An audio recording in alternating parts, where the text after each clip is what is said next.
Hey everybody, I'm Jack Reeder with Future Pastimes. I'm a designer on Dune themed games and expansions. And in this video, I want to talk about double spice blow cards in Dune and the case that I'm making for potentially having them if there is a new edition of Dune. Now, I've had a set of double spice blow spice cards made, and that's what I use now. I also have an oversized playmat that has a couple of extra spice blows, and that's because the overall number of spice cards in the spice deck is actually reduced because you are getting 2 spice blows on a single card. So you're able to cover all of the spice territories plus the extra ones and still have a smaller deck overall. I still have the same number of Shai Hulud cards. So the result there is that on average, you're going to draw a Shai Hulud card a little more often than you would, say, in a basic game of Dune, where you would be using all of those same spice cards, but you're only flipping over 1 card. Now, in Advanced, you flip over 2 cards. You have 2 spice blows. But I'd like to have 1 card that has 2 spice blows. So here's an example of one. Here you can see the 2 spice blows. And this art here reflects the look of my oversized playmat. So I did kind of borrow a page from the Dune Conquest board. It has that look and feel, but I have modified it. You can just barely tell. There's a rim wall west, which is not in Dune Conquest, but is in Dune, and I think it's an important territory to have in there. So here we have 2 6-spice blows, 1 in Funeral Plain, 1 in Sahaya Ridge. And all of the spice cards reflect that. And here's why I do prefer that. First of all, I think with the double spice blows on 1 card, we have the ability to address the amount of spice. So on a couple of occasions, I've actually reduced the amount of spice that would be on that spice blow. And I don't have the spice blow numbers on my playmat. It just has a marker for where the spice appears. I know on the Gale Force 9 2019 board, it not only has the spice marker, but it has the amount on there as well. But because I'm not really adhering to that, I can make some of those spice blows a little bit smaller. And recently there was a post on Board Game Geek that was criticizing the idea of double spice blows. But it seemed to also be just criticizing advanced game altogether.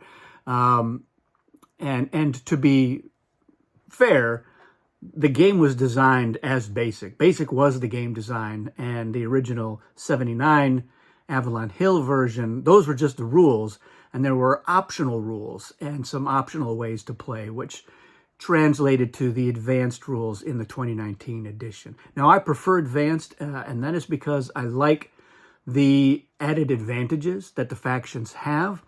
And there's something about the spice styling. I don't love the inelegance of spice styling, and I actually have been developing a different system that is far more elegant, but does give you that X factor that the spice brings to battles, which I do like. So that's the main reason why I do it. And because you have that X factor, having an additional spice blow becomes a necessary element. My system doesn't really require necessarily the same level of spice, and that's why I think you can lower those spice blow amounts a little bit in at least some of those locations. I like the idea of the more remote areas of the map have the higher spice blows, and the ones that are really close to the cities and the strongholds, especially those at the top of the board, are the smaller spice blows. But again, why do I still prefer the double spice blow cards? Well, there's a couple of reasons. One has to do with the Fremen, and then to a minor degree for the Atreides. Now, let's talk about the Atreides one first. They have an advantage that's available to them in basic and advanced, and it's called movement, which is kind of a strange name for it because what it means is they get to look at the top card of the spice deck, and that is, it's called movement because it happens during the shipping and movement phase. Again, it's still kind of a strange name. We might change the name of that if there's ever another edition, just to make it a little more connected to what you're actually doing. and I guess, you know, there's a peripheral connection because you might decide to move to that location where you know a spice blow will occur.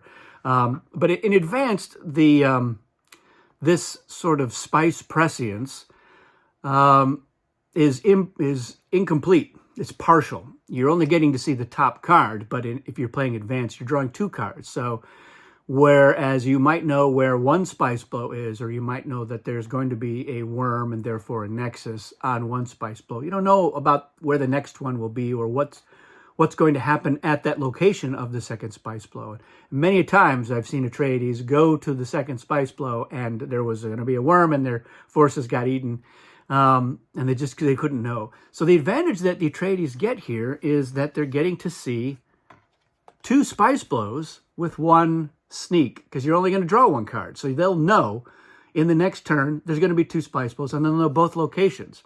And do they need to go to both locations? Probably not, but they'll have that information. Maybe they sell it to somebody or trade for something useful in giving that information.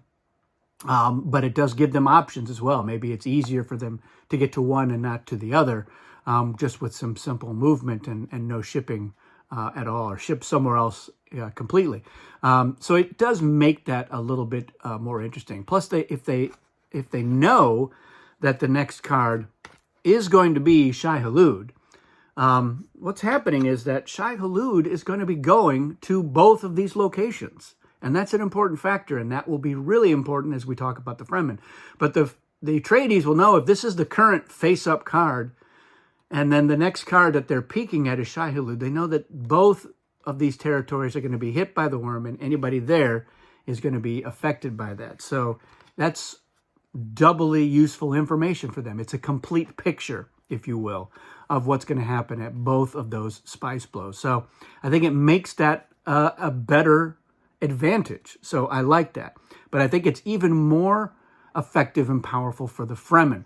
So the Fremen, when there's two spice blows, they know that if a worm is going to be drawn next, they know it's going to both of those locations. And if the Fremen are at both locations, they get to ride two worms. And that is a much better effect. You're more likely as the Fremen to use that advantage. It's really sporadic in normal games that they're going to ever get to use that ability to ride the worm. So I think that makes it much more interesting. If they can't get to one, they can certainly try to get to the other one. Now, one of the bits of criticism was that the main strategy for the Fremen a lot of times is tried to monopolize the spice blows. And if there's only one spice blow each turn, it's easier for the Fremen to do that. And that's certainly true. But that's really if all you want to do is play basic. And I think that a majority of Dune players either do play advanced or play some modified version of advanced or want to play advanced. So there's still plenty of people who play basic, and basic is a good game. It's a good experience. I was the only Dune experience I played for almost a year when I first started playing Dune. We just didn't delve into the advanced rules. A couple of us are having a hard time wrapping our heads around the spice dialing.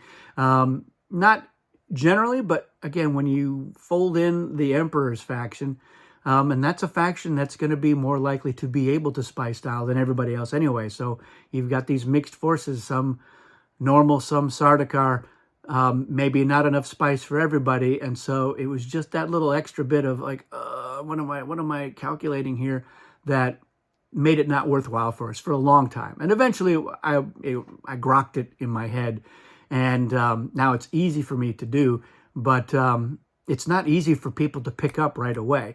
And I just don't love that is a barrier to entry for a lot of people to enjoy one of the best epic thematic games ever designed. But I think knowing that you are going to be playing advanced, the double spice blows are happening, and having two spice blows on one spice card, again, it makes that Shai-Hulud ride the worm much more likely, and it's very uncommon that the Fremen will end up getting, even if they can get to 2 Spice Blows in a normal advanced game, drawing a Shai-Hulud separately for each discard pile is a lot more astronomical. It does happen, but not very often. So it's nice that the Fremen are going to know if that next card is going to be a Shai-Hulud. They are going to ride that worm. And it is more likely to be a Shai-Hulud because there are fewer spice cards overall. Same number of Shai-Hulud. So the ratio is better. It's more in the Fremen's favor, and it's more thematic. You know, the worm always shows up at those Spice Blows. So it makes, you know, it stands to reason that you would want to have it happen a little more frequently. I don't think the answer is add more Shai-Hulud to the game. I think what we have found with my smaller overall spice deck, where it is double the Spice Blow cards, you are getting them more often. Now, the Dune Conquest spice deck is not smaller overall because there's some duplicates. So I don't think that we would need all those duplicates. I think I like having that leaner spice deck. And so that's the way that I do it in all of my physical games now, is we use the double Spice Blow deck. We use the corresponding map. And we use a few other things that I've covered in some other videos, but you could see where, you know, I'm going with this is that I think that if there is another edition of Dune, that's certainly what I would push for. We've seen that it is much more interesting and easier to manage in the Dune Conquest. But like I said, the Dune Conquest spice deck is bigger than the spice deck that I am proposing. So you do get there. And the other thing with Dune Conquest is it's at maximum 5 turns. So you know it's going to be a 3 to 5 turn game. So there are games where, you know, you're only going to draw 5 spice cards, and none of them were Shai-Hulud. So the Fremen never got to ride the worm. Here, I think it's more likely to happen. And again, smaller spice deck, potentially more game turns. So there you have it. Let me know your thoughts in the comments, especially if you are an advanced player. What do you think of the idea? I can tell you the other thing is that every once in a while, especially with players who haven't been playing it for decades, there's some confusion sometimes about our Spice Blow A, Spice Blow B. We did the Nexus. We haven't finished. We still haven't done Spice Blow B. Which discard pile does this go into? You know, now we're reshuffling the spice deck. What do we leave? Do we shuffle everything back in? There's questions. So I think this also helps to get out in front of at least some of that. So again, let me know your thoughts in the comments. I know what I think. You're not going to change my mind, but maybe I've changed yours. So let me know, and we'll see you again soon.